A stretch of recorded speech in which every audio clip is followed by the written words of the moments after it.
Good day everyone! Welcome sa lain na usab nga episode sa itong AGIO-PIA Forum. Karong adlaw niya kita nanukad diri sa buhatan sa Philippine Statistics Authority Region 7.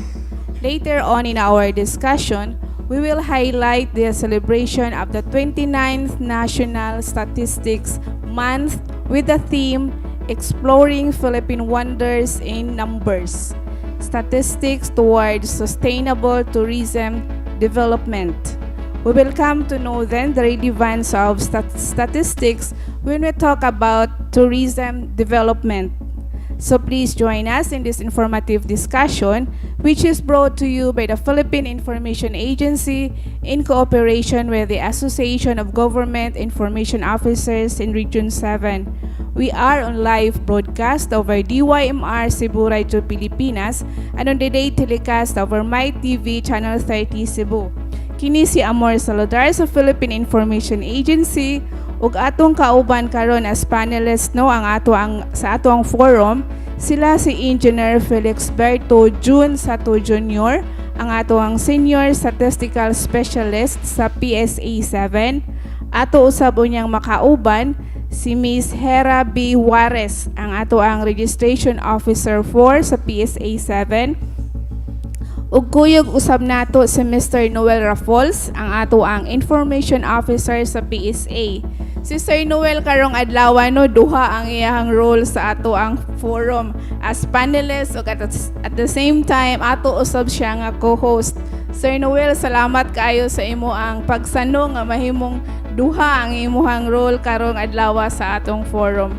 And so mga kahigalaan aton sang tagaan o kahigayuna ang ato ang mga guest nga mo padangat sa ilahang opening message. Magsugutan ni Sir Jun may adlaw. We are very thankful that today is our forum also to focus on the celebration of the National Statistics Month for every month of October of every year. So this is actually highlighted with several activities in relation to the National Statistics Month. So hopefully for this forum, we will be able to discuss with you some of our updates on the activities for the NSM for this month.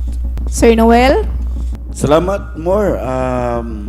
Salamat po sa ato ang mga kaubanan, labi na sa DYMR Radio Pilipinas, o niya ang ato ang MyTV partner, o kaubanan sa media, sa inyo ang pagbisita sa mo ang buhatan, labi na sa giisgutan sa ato ang Senior Statistical Specialist nga nag-celebrar kita karon sa National Statistics Month. So, more, andam og tagana gid ni Permi, pwede mahimong panelist, pwede sa mahimong co-anchor nimo. So atong awhagon ato ang mga kaigsuonan nga naminaw karon nga ayo sa mugbalhin kay mga importante kayong impormasyon ato ipadangat unyang taud-taud.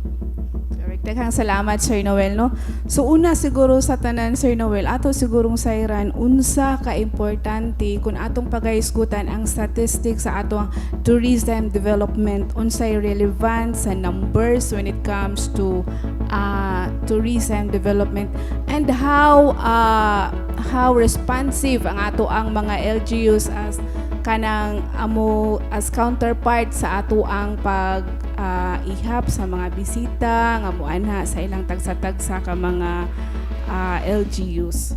Okay, actually we have the so-called the Philippine Tourism Satellite Account. We compile data as adhered by the international adherence on the collection of the data for the katunggingon nato mga outbound and inbound arrivals, to come up with this data. Now, actually ang ato ang nasod karon underwent a lot of changes over the years, especially with the way the people they live with their lives. No, mo magini kasagaran nga nakuha nato karon changes sa ato ang panginabuhi. But take note that one of the industries that was also affected by the greatly changed katong giingon nako is of course the tourism. No? Tourism, which is an important sector in the Philippines, ato ang nasod. Take note that ang ato ang nasod sa Pilipinas is known of tourist spots, mainly for their rich flora, mga animals, fauna, mga plants, and the so-called captivating beauty, no, that has attracted many tourists in and out of the country. So, what is the relevance for this particular theme? Unsa man ang ato ang tema karon, no? Katong giingon nimo, ma'am, no? Ang ato ang tema is exploring Philippine wonders in numbers. Then we have also statistics towards sustainable tourism development. When we say number, it talks about statistics, no? How the tourism contributed to the economy. So, ato sang hubaron po ng ato ang tema, no? Kay nag-English man ta, ato po kunong hubaron sa ato ang Pilipino Tagalog, no? Ang Tagalog ana is pagtuklas sa ganda ng Pilipinas sa pamamagitan ng mga numero. Nya, statistika para sa likas kayang pag-unlad ng turismo. So, binisayon sa nato, napo ni siya binisaya, no? Pagdiscovery sa kaanindot sa Pilipinas sa pamaagi sa mga numero. Statistika para sa malungtaron nga kalambuan alang sa turismo. So, mao na siya. Take note, ako lang idugang, ma'am, no? Nga ang Philippine tourism, no? Diri sa ato sa nasod actually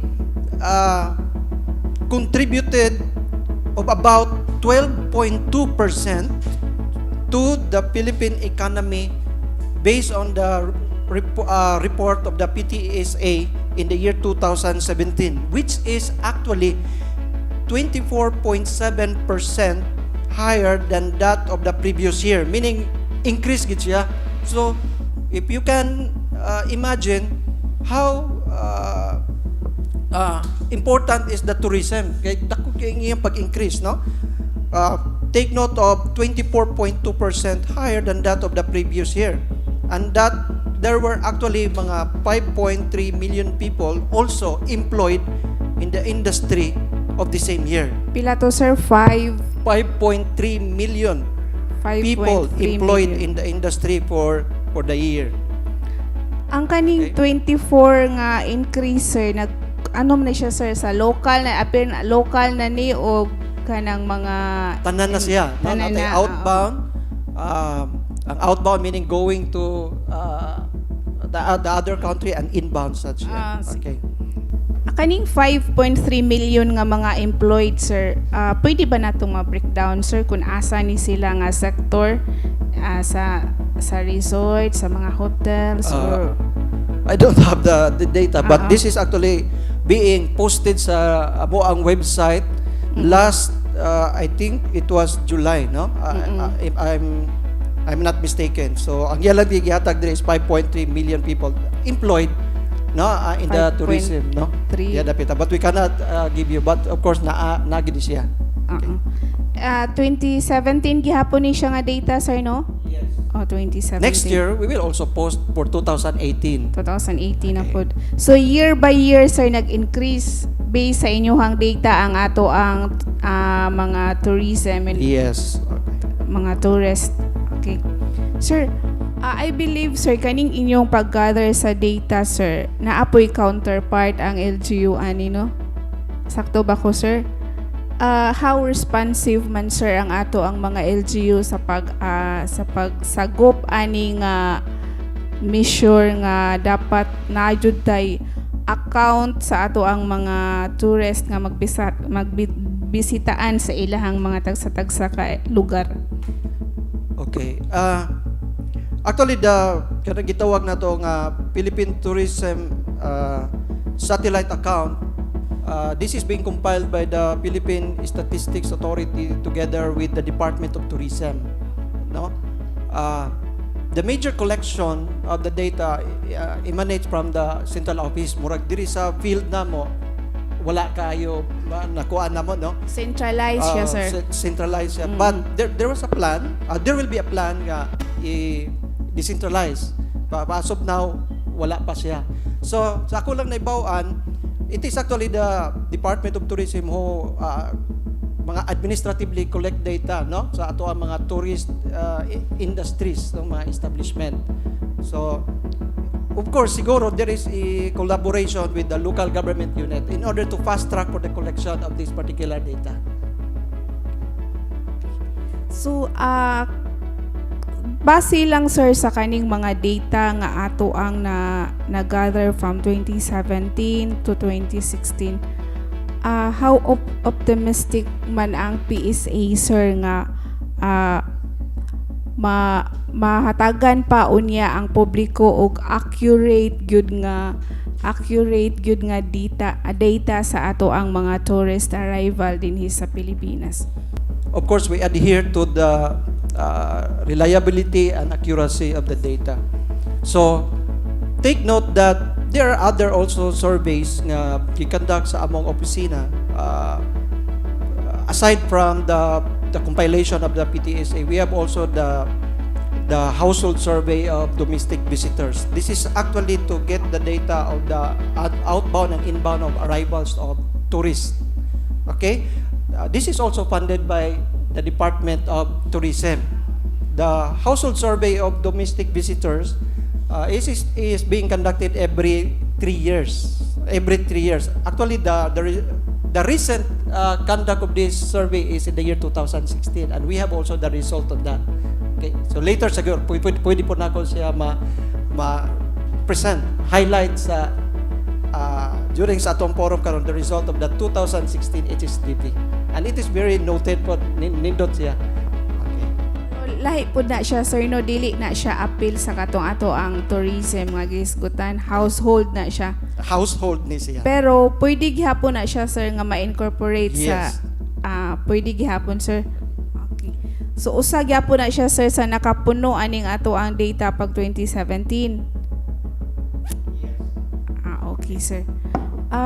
Sir, sa karon, sir, sa 2018, nanabatay partial lang nga data, sir, as to from January to August, na nabatay partial nga data kung pila na ang ato ang tourist nga arrival din sa ato ang bisag sa Central Visayas lang, sir. Actually, doon na ito na-compile na ang na-release ang Department of Tourism, no?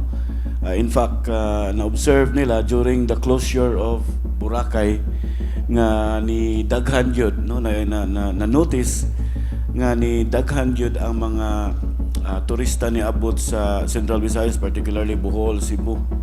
And in fact, na-felt po dito sa Negros Oriental ug Siquijor. So, for that data, from siguro starting from January or February or until the time na close to sa ang Boracay, and up to August, nagyoy makuha na to sa Department of Tourism. By the way, more ato lang baliko, no, ang unsay purpose gidani ang kining ato ang pag-celebrate sa National Statistics Month. Atong ang atong pag-celebrate karon ika 29, meaning 29 na katuig kining maong National Statistics Month celebration was proclaimed. Dunay presidential proclamation by the then President Corazon Aquino, no? Gipirmahan niya designating or assigning October of every year as the National Statistics Month, no? Unya sulod po niya ini ang naapod i-celebrar katong International World Statistics Day, no? Of course, ang katuyuan ini alang sa kasayuran sa itong mga kaigsunan, to promote, enhance, and instill awareness and appreciation of the importance and value of statistics to the different sectors of the society, and to elicit the cooperation and support of the general public in upgrading the quality and standards of statistics in the country. So mao gini siya iyang katuyuan gud matag bulan sa Oktubre atong giselebrar. Pero if you notice, each year doon na mga Lain-lain nga involvement sa tema. mga agencies. Like this year is Department of Tourism. That's why ang atong team is nakahaom pod sa about tourism, no?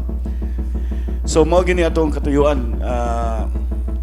That's why padayon ta mag-celebrar for this year. Mao ni akong balikon ang atong Department of Tourism mao ay ingnon the host sa opening. In fact, kagahapon ang opening yun sa National Statistics Month for Cebu, for Central October 1. Visayas, October 1, dito gipahigayon sa Municipality of Dalaget, no? I-mention po ni Sir June nga dito ang ato ang mga kadagkuan, ato ang regional director, doon ay taga Department of Tourism, of course, na gi-promote labi na ang tourism sa mga suruyanan diha sa ato ang habagatang bahin sa Cebu, no?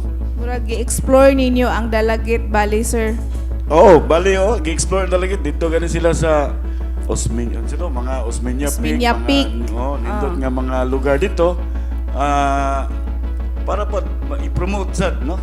Promotion sa tourism area sa mga lugar. It's good to know, Sir Noel, no nga dapat unta bago ta mo explore sa mga lain nga lugar, unahon nato ang ato ang kaugalingon, no? Kay wa ta kay bawo nga napud tay mga wonders diri sa ato ang palibot na wala lang nato napansin just because ang atong gihuna-huna ang uban nga mga lugar. Oo, mo gina dapat, no? Una ta mo adto sa laing lugar, unahon sa nato ato ang tugaran. Pero daghan man gyud diri, daghan sa Cebu lang daan, no? Daghan, Sir Noel. Por dito ka na di na mo mahurot og daghan jud kayo ang mga nindot nga suroyanan. Nya na tay mga silingang probinsya sa Bohol, pwede po dito sa Negros Oriental nga daghan gud, no? Sikihor, no? Sa Central Visayas lang na. In fact, manotice nato in the past years ang pinakadaghan nga influx sa mga tourism, particularly mga foreign tourists, na agyo diri Central Visayas. Central Visayas. Magtupong-tupong ra na sa Region 6, which is part ang Boracay, o ngadto sa area sa Palawan, which is Region 4A, 4B. 4B. Nga kundiin. Pero tungod lagi sa, of course, international airport nga naa mahimutang din sa outside sa Ninoy Aquino International Airport na ang ato ang Mactan Cebu International Airport nga porting dakuan na pod ang gi-serbisyo nga mga direct international flight, no? Ang puhon-puhon si sir, mag-open na po doon yata sa atong Panglao Airport po, sa no? Bohol. So wala na ilaing choice ang mga turista, mo diretso na lang sa kuan. Sa kining ikaduhang BCS airport sa ato ang nasod nga mao ang Mactan Cebu International Airport. Correct. Onya na sila option sa Bohol, sa Panglao. Onya sa recent years po nga nang labay na ay mga bagong attraction, labi na kanang whale shark watching sa kining Oslo. Grabe po ang pag-invite or pag-intay sana sa mga tourism, mga tourist labi na foreign. Okay. Sir June, na kay ikapuno sa amo ang Okay. panghisgutan ni Sir Noel. In line with the activities that we listed, no, for this month, actually yesterday we have also an opening ceremony at the UP College of Cebu, more on the students of the math majors, but they are inclined to statistics. Okay? Math, Okay, so our office also was invited there to discuss about the relevance on statistics para sa mga students nato. Then, of course, the opening ceremony, as mentioned by Sir Noel, focusing on Dalaget because that is the municipality where the Department of Tourism has adopted, no? they focus their project on tourism, no, on delegate. So they showcase delegate as part of their result of their adoption of the municipality. Now, to give you some information, this coming Friday also we have an Kwentong Stat contest. Ano sa sir? Kwentong Stat contest. Kwentong stat. Contest. We have the DG Shots contest. We have also the poster making contest. Tulo ni siya ka criteria. Schools of from the different provinces of the Region 7 was invited in coordination with the Commission on Higher Education to highlight the activities for the NSM. Diba? Ang ato ang one of the objective of this NSM to promote awareness on the importance of statistics. So we inculcate the importance of statistics to the students. Now this coming Friday, we will have our contest there for that particular 3 criteria. The venue will be I don't know, it would be finalized na in SM City North, no? At the food court. I think in the afternoon of 1 o'clock. So natay activity from the different colleges and universities in Region 7. So colleges and universities ni sir ang inyong mga colleges and participants. universities, which is Region-wide. Region-wide. Okay. This is in coordination and collaboration with CHED. Public and because private. the schools is under the CHED month, so we, of course, the CHED is also very active for this particular activity. So we will be finalizing everything in order to realize this particular activity. Next, also is this coming October 3. October 3. October 2 man ta karon, no? October October 3 sa National ni siya, we will now present the result of the 2016 National Demographic and Health Survey. Okay? National Demographic and Health Survey, October 3 in Manila. Okay? So this will be attended from different representative of the region. Unya, after which we will also conduct regional-wide data dissemination on the result of the National Demographic and Health Survey. So The same date, sir, October 3. no, after the national, there will still be a workshop to be done 1 week. Then 1 week after the national, the regional data dissemination for the NDHS. Now it might fall on the 3rd week of October or on the last week of October. Okay? So wait for that. We will be announcing also where will be the venue, and of course, you will be invited also to witness also the result of that.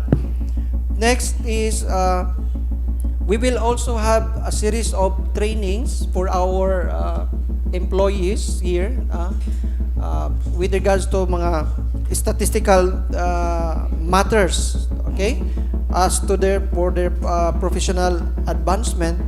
We will also have a trivia quiz to be done at the surveillance outlet dito sa Silong Bitaw nato, no, where you can file your birth, marriage and death. We also have their trivia quiz to our clients. So we ask question. I think, how many questions, Noel? 10 questions now? 10 questions. Whoever can answer, they will be given a prize. Okay. Prize na good nga. No prize lang. Actually, we are being doing this ever since, no? Last year. Kada October, sir. Kada October, we are been doing this. Just to highlight also, to know, to let the people aware of that we are celebrating the National Statistics Month for October. Kada siya. Okay. aside from the, di ba, nag-open man ta, we will also have a closing ceremony for the National Statistics Month soon, but this will be sponsored by the Bangko Sentral ng Pilipinas. Okay? Nationwide, the closing for the NSM is sponsored by the Bangko Sentral ng Pilipinas. So, sa ato pod, dire is at the regional office of the Bangko Sentral ng Pilipinas in October 20, I think October 26, no? Ang ato ang closing, okay? October 25 at Bangko Sentral ng Pilipinas. Kaya siya. So, in time for that, siguro, we have several trainings also that will be conducted, no? In fact, the Regional Statistics Committee, chaired by our NEDA Regional Director, Ardic Efren Carion, we have created several committees, no? We have the Educational Committee, and the Educational Committee will be conducting 4 days training also, no? For the government employees. So, this is actually chaired by the UP professor by UP sa education, more on the statistical tools ang ilang training. This is also form part of the highlight of the activities for the National Statistics Month. So the training will be conducted on October, that is 4 days, no? I think 23, 24, 25, and 26. No, the training, 4 days. So the venue will be announced later as the procurement is still on process. So ang atong expected nga mga participants sa ani nga training, sir? Okay, the expected are RSA members from the different national government agencies. Naputay members for the RSA at the LGUs also. Sila ang mga NGOs. Okay. LGUs ang ato ang mga representative from LGUs. Sir, kaning ato ang balik ko dire sa katong imuhang kwentong stat poster making contest sa SM siya, sir. Ang atong mga expected nga contestant ani from universities and colleges, private and public, sir. Yes, kay sa CHED man siya. So private and public. Private and public. So hopefully with the notice sent by the CHED, in fact we have received several they have signified, no, their intention to participate on the said training, no. In fact, one of the school is coming from Negros Oriental, Dumaguete. Then of course other schools from Cebu, no, care of by CHED. They have already gathered the data for the number of participants. Every year ni nato siya ginakandak nga contest, sir, or for this year lang ni siya? Actually, this particular contest, kaning tulo ka criteria, kwentong stat, digit shots making, and poster making contest, was conducted for the first ever last year pa. No? Okay. So, ika-second year ni nato. Ika-second year karon. This was actually initiated with the CHED national, no, nag-issue man gud sila og office memorandum to conduct also this particular activity to highlight also as part of their activity participation on the observance of our National Statistics Month. Okay.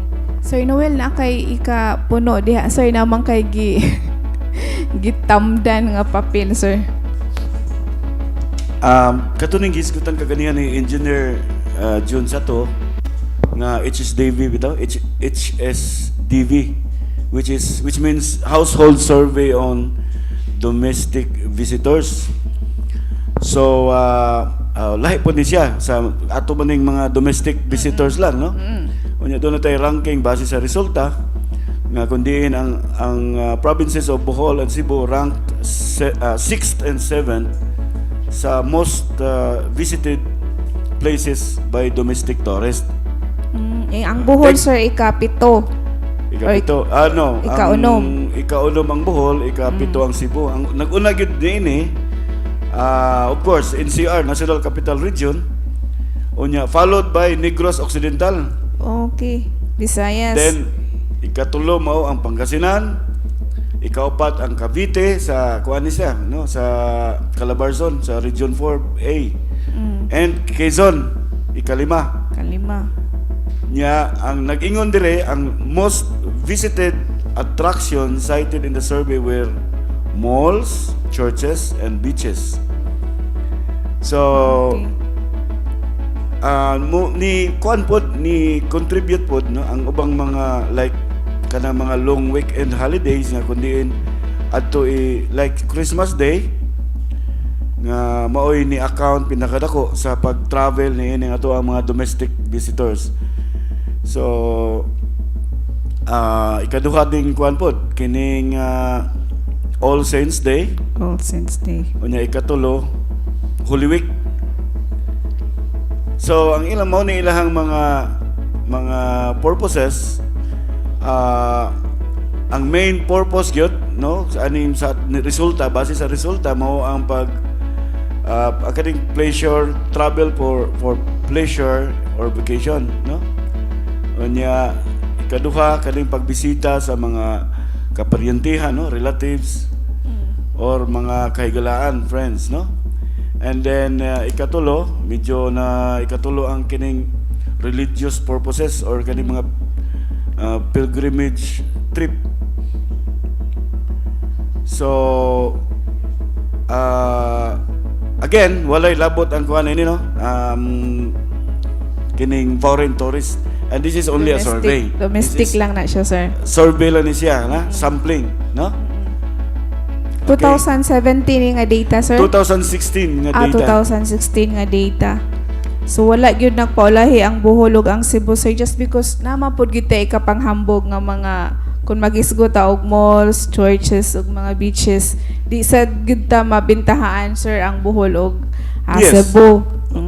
That's why medyo mulamang ta nila labi na in terms of kining mga historical attractions like Correct. Cebu. Cebu is very rich in historical kuan. Akadi mga religious history. Halos kada kalye, sir, naa. Halos kada kalye. Onya og adto sa Kagbuhol mga natural wonders pod naa po dito, although there are other kanang areas or mga lugar like Palawan, mga pristine beaches, mga natural wonders like kanang ato ang sana subterranean underground kuan river. Underground river, oo. Sige. Sir, balik ta dito sa ato ang pinaka-main yun na to nga topic karon, sir, no? Ang kaning statistics ug ang tourism. Sa gikaingon na ni Sir Noel ganina, gumikan sa pag-close sa Boracay, atong naobserbahan nga nagka-increase ang ato ang mga tourist arrival sa Central Visayas. Nagpaabot ta og exact yun nga data ani, sir, sa 2019 sa 2018 nato. That's for annual, more, no? Pero by monthly do na may gi-release ang kuan. Department of Tourism ana, no? Monthly, so annual.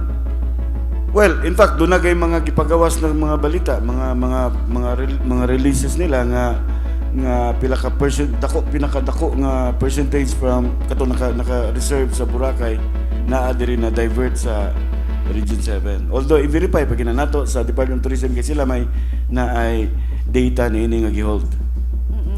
So ang ato ang data ani, sir, gikan sa DOT, gikan sa inyo ha, sir, i-verify sa DOT. Inana ba siya, sir? Kamo ang mo. Actually sila gyud ang DOT gyud na ay lista ng nga data. Ila ra na sang i-share nato or i-submit for our whatever kuan ato ang ipa-release nga mga i-generate nga mga data or statistics. Gamit po sa ang data, sir, gikan sa DOT. This time siguro, Sir Noel, mangayo na lang ko sa inyohang closing message, no, or anything wala na ako na pangutana nga importanteng mahibawaan sa publiko, Sir June. Okay, as what mentioned, the theme implies also the importance of tourism statistics, no, and that is why we go on the exploring wonders sa atoang nasod. In fact, we have a lot of places to be proud of, no, diri sa atoang nasod. But actually, the theme here reflects on the relevance of statistics, no, in achieving sustainable, progressive tourism growth to our country. The theme actually emphasizes the need, ang atuag yung pagpanginahanglan sa statistics. Actually, ang need ani is to come up with or to identify potential tourism havens, no?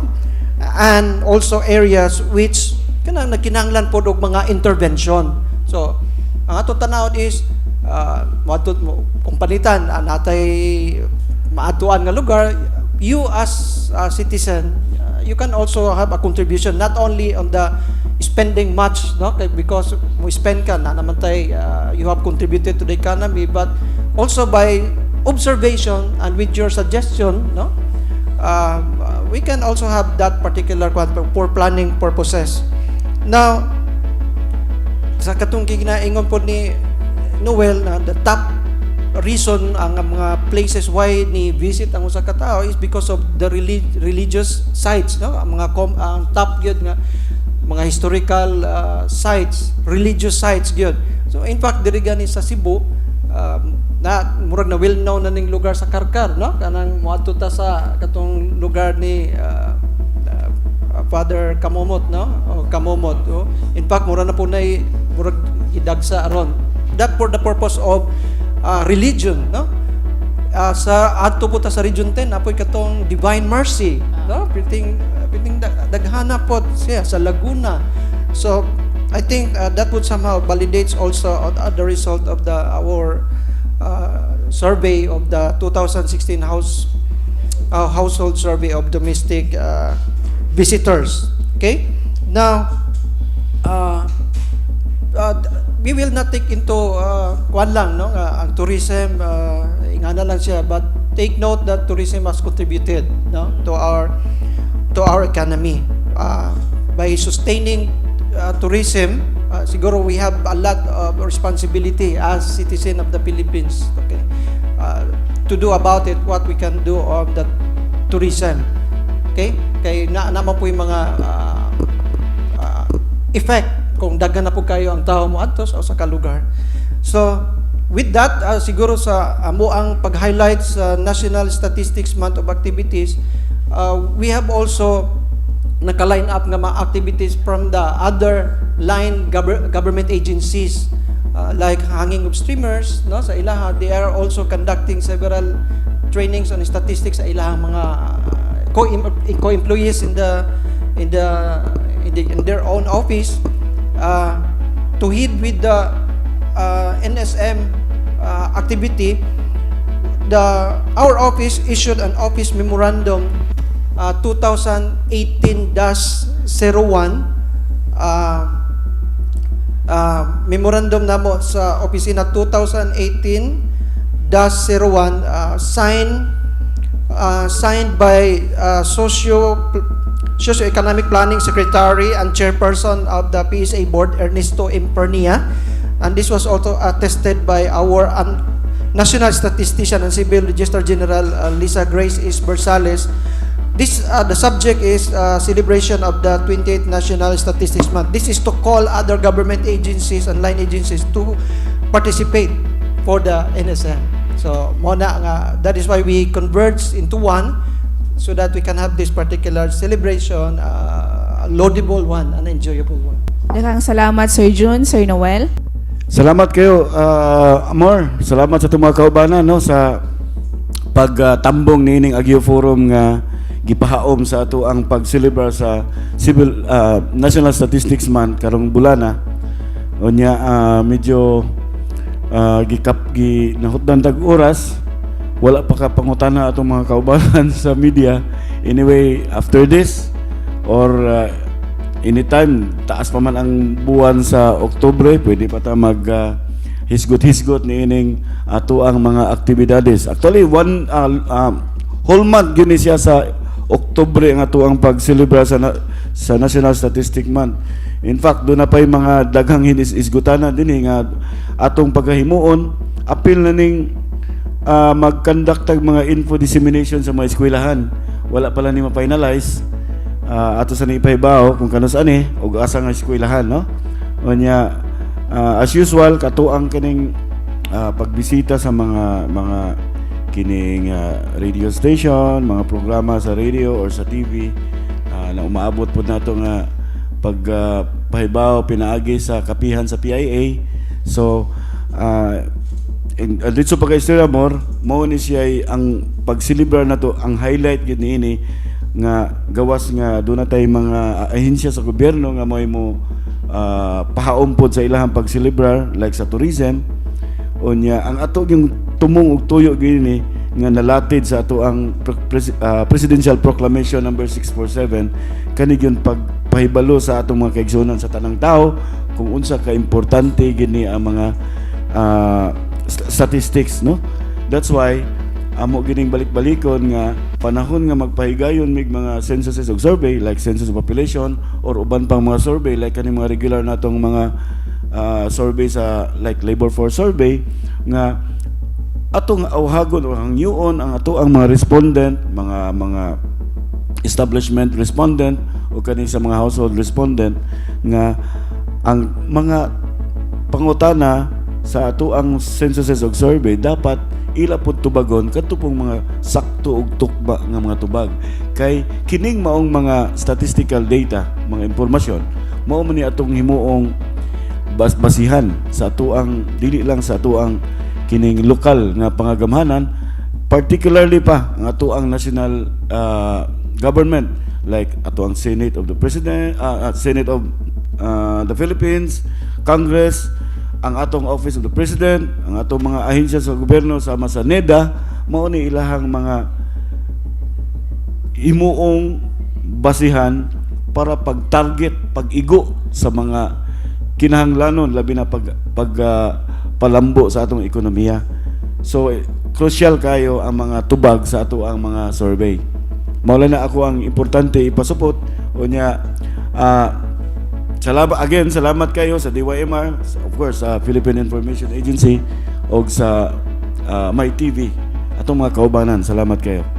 Daghang salamat Sir June, Sir Noel. In behalf of Philippine Information Agency, the Association of Government Information Officers in Region 7, sa DYMR Cebu Radio Pilipinas, MyTV Channel 30, daghang salamat sa inyong pag-uban kanamo ug hangtod sa sunod na usab nga episode sa atong AGIO-PIA 7 Forum. Maayong adlaw.